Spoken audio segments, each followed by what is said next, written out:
wanted to take a minute to talk to our heat pump customers.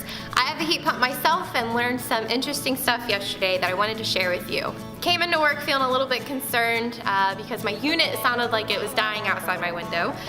So after meeting with an HVAC buddy, I learned why. So heat pumps are great, they're extremely efficient. They pull heat out of the air until there's no heat in the air to be had, which usually happens at about a 30-degree benchmark, which is what happened to me yesterday when it was 10 degrees. Once you get below 30 degrees, your unit should really be running off emergency heat. So I just wanted to take a moment to make sure you guys know how to program your thermostat to ensure it is running on emergency heat. So let's take a look.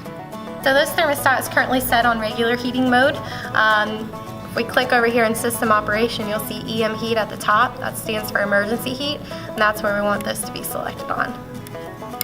This is another thermostat that you might have in your home. It's currently set on heat, as you can see under the system operation.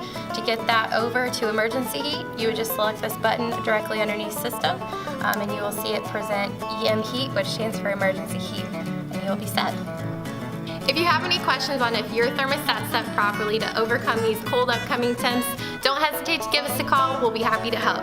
Thanks for watching. Stay warm out there.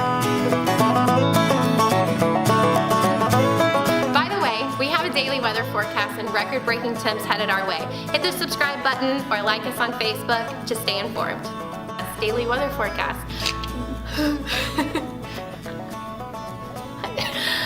I need just pack up and go home.